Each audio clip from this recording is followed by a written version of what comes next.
Если ваш аэрогриль вдруг начал дымить, не спешите думать, что он сломался. В 90% случаев причина именно в грязном тене, то есть нагревательном элементе. Проверь его, почисть, и аэрогриль снова будет идеально готовить, без постороннего запаха гари. Сказать проще, чем сделать. Я думаю, что каждый обладатель аэрогриля столкнулся с такой проблемой, как грязный тен.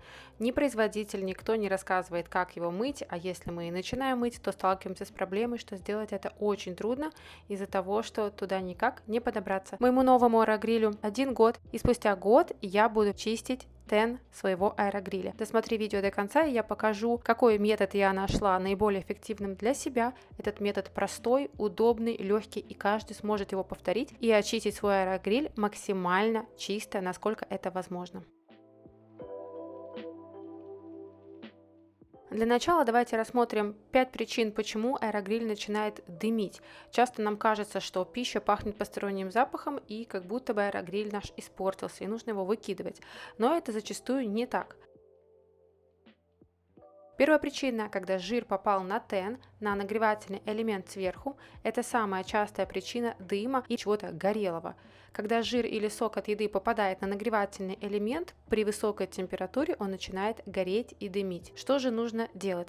После остывания аккуратно протереть тен влажной тряпкой. В принципе, это нужно делать каждый раз после каждой готовки еды. Я этим грешу и не всегда так делаю, поэтому жир очень сильно пристает и потом его убрать гораздо сложнее. Жирная еда, такая как бекон, куриные бедра, колбаски, чаще всего вызывают такую проблему. Если мы будем готовить не такую жирную еду, то и жира, который попадает на тен, будет меньше, и он не так быстро будет грязниться. Вторая причина. В чаше скопился старый жир. Иногда люди используют бумажные вкладыши, силиконовые формы, как это делаю я, чтобы не мыть чашу, но чашу следует все равно протирать. По крайней мере, я использую бумажные формы, убираю, выкидываю их потом и все равно протираю влажной тряпочкой чашу и решетку аэрогриля.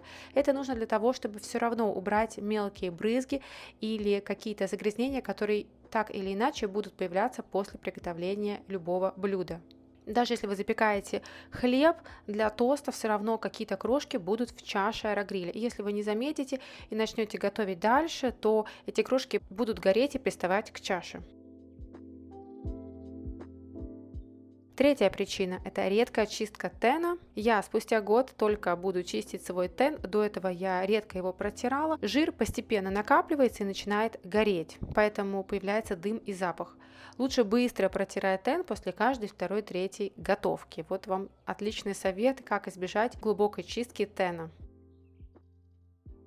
Четвертое – это слишком высокая температура. Если поставить температуру 200 градусов и выше, для продуктов, которые этого не требуют, жир может начать быстро подгорать. Что же делать? Для большинства блюд достаточно температуры от 160 до 180 градусов. На самом деле многие не понимают, что аэрогриль мощнее духовки, и те же 180 градусов в духовке в аэрогриле это 170 градусов, на 10 градусов меньше.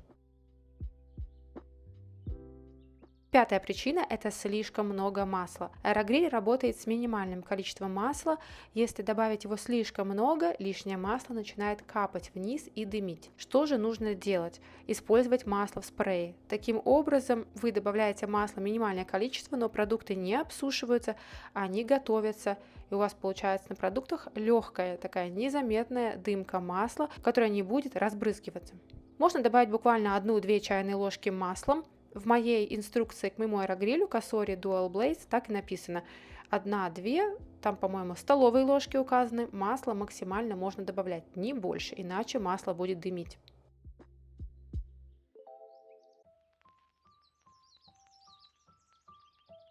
Часто многие жалуются, что в аэрогриле остается посторонний запах еды, например, мы готовили рыбу или мясо, а потом хотим готовить кексы. Что же делать? Аэрогриль внутри, конечно же, будет пахнуть.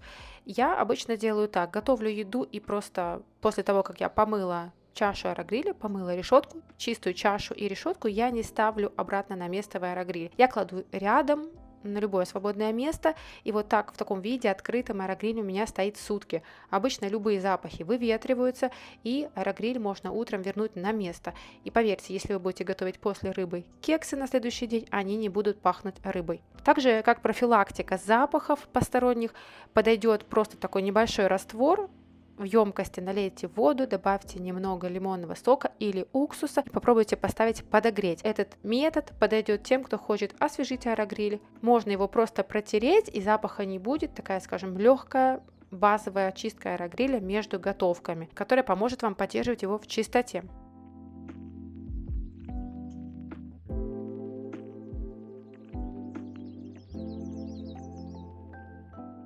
Перейдем к самой очистке тена. Я расскажу про несколько популярных, распространенных методов очистки тена, которые могут быть неэффективны или даже опасны. Если вы искали уже по запросу, как помыть аэрогриль, наверное, вы часто видели метод, где люди наливают горячую воду в чашу аэрогриля, наливают туда немного моющего средства и ставят подогреваться, например, на 190, на 200 градусов 5 минут. В своем старом аэрогриле, перед тем, как его заменять на новый, я проводила такой эксперимент. И что вам хочу сказать? Мне это не понравилось, потому что загрязнения остаются, при том, что в моем эксперименте чаша аэрогриля не была слишком загрязнена. Все равно мне пришлось потом мыть чашу, решетку губкой с моющим средством. Такой метод не могу советовать, на мне он не сработал.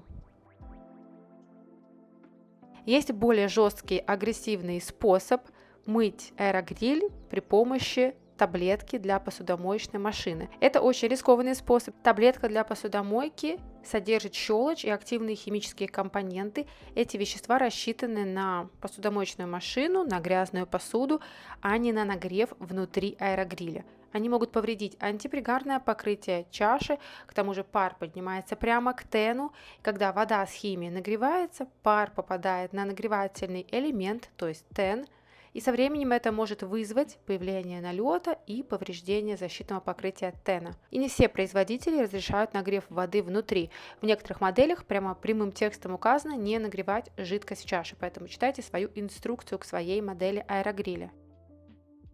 И хочу еще рассказать о таком опасном методе, как же помыть спираль сверху. Многие люди начинают откручивать тен. Да, там есть шурупы, но откручивать ни в коем случае нельзя. По крайней мере, мою модель, мой аэрогриль Cosori Dual Blaze откручивать нельзя. Если вы начнете это делать, обычно тен встроен внутрь корпуса вместе с вентилятором и электроникой. Конструкция не рассчитана на разбор пользователем. Попытка разобрать, по сути, это невозможно без риска что-то сломать. Перейдем к самому главному, как же почистить, помыть тен. С самого начала вам нужно отключить аэрогриль, полностью остудить его, он должен быть теплый или холодный, но никак не горячий, не после готовки. Протираем, конечно же, корпус аэрогриля обычной влажной тряпкой, чтобы она не была слишком мокрой. Я делаю такой раствор, наливаю туда теплую воду, немного туда моющего средства, беру микрофибровую тряпочку, мочу ее в воде с моющим средством и протираю корпус аэрогриля, также нижний тен, чашу, внутри все бока. Чтобы достать до тена и помыть его, нужно аэрогриль перевернуть на другую сторону, перевернуть его вверх дном. Именно в такой позиции удобнее всего его чистить. Часто вы могли встречать, что кто-то чистит специальными щетками, кто-то чистит зубными щетками. Для меня это все не работает. Мне как-то не подошла ни зубная щетка, которая, может быть, оказалась слишком мягкой.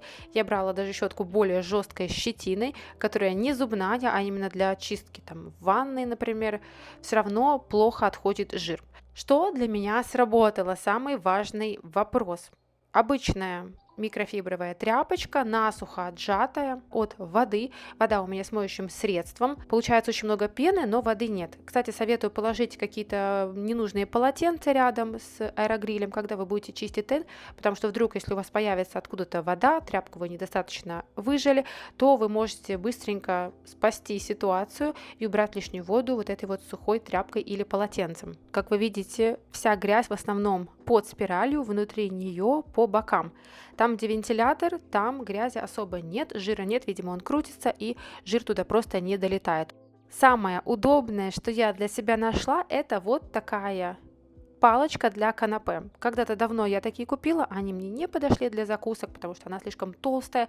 Это твердое такое дерево с одним острым концом, и другой конец у нее такой тупой по виде лопатки. Очень удобно именно этим тупым концом чистить между теном.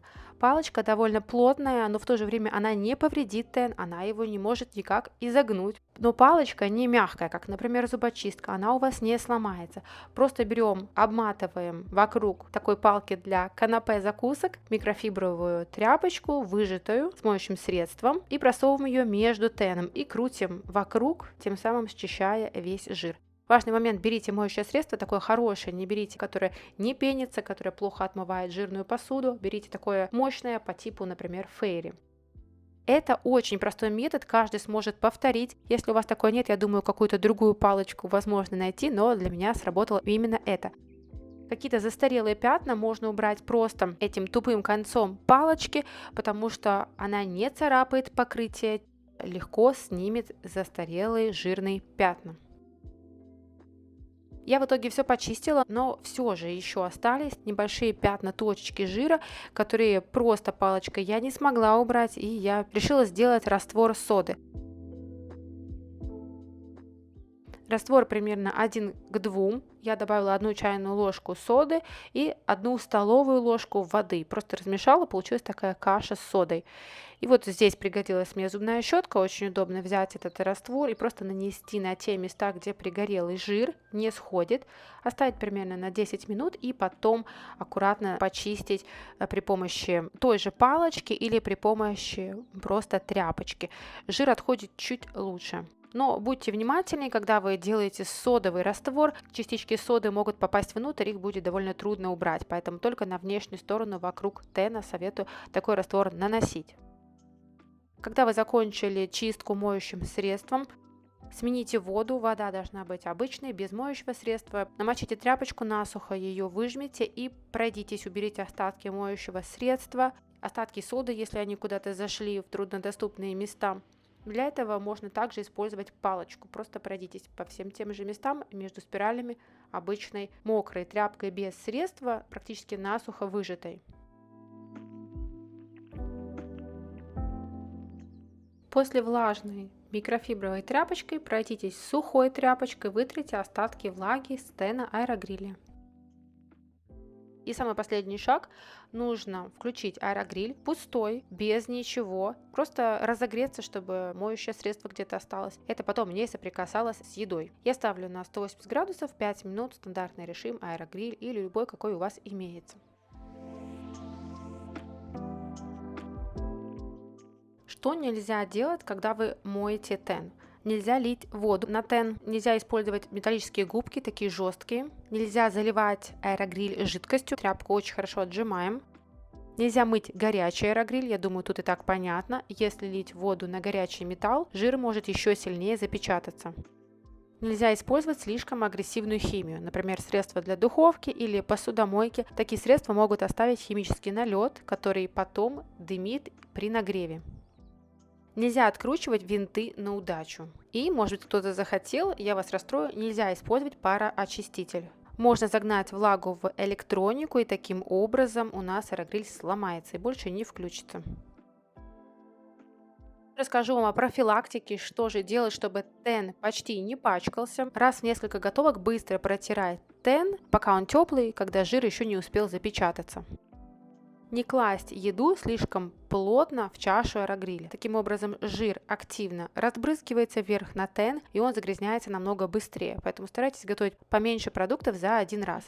И если готовите жирное мясо, можно налить 1-2 столовые ложки воды на дно чаши. Это уменьшит дым и запах, но не во всех аэрогрилях можно лить воду, поэтому сверяйтесь со своей инструкцией. И последнее: можно предотвратить загрязнение тена, купив на него специальную такую решетку. На самом деле мало об этом кто знает. Я пыталась найти для своей модели такую решетку, но на Amazon, по крайней мере, не нашла. Мне кажется, конкретно к этой модели аэрогриля Cosori Dual Blaze не производит такие решетки. На Амазоне есть решетки для других моделей, для Philips, для других марок аэрогрилей, но отзывы там смешанные. Некоторые люди довольны, некоторые недовольны, потому что такие таким образом закрывая тен, хуже готовится пища, потому что воздух как бы меньше попадает на еду. Я тоже думаю, что здесь есть огромный плюс того, что тен не будет так сильно пачкаться, но минус, скорее всего, в том, что еда не слишком обдувается и хуже готовится. Поэтому, если вам такое интересно, вы можете поискать в магазинах, на маркетплейсах, может быть, найдете подобную защиту для тена. Вот таким образом я почистила аэрогриль. Напишите в комментариях, как вам кажется, легкий ли это способ использовать просто такую толстую палочку с микрофибровой тряпочкой и раствор с моющим средством. Оцените в комментарии, насколько аэрогриль стал чистым. Вот так он выглядел до чистки, так после. Я считаю, это 9 из 10. Будет очень интересно почитать, как часто вы его моете, насколько он у вас загрязнен после готовки. Всем спасибо за внимание, а мы с вами увидимся в новом видео с рецептами. Пока-пока, до скорых встреч!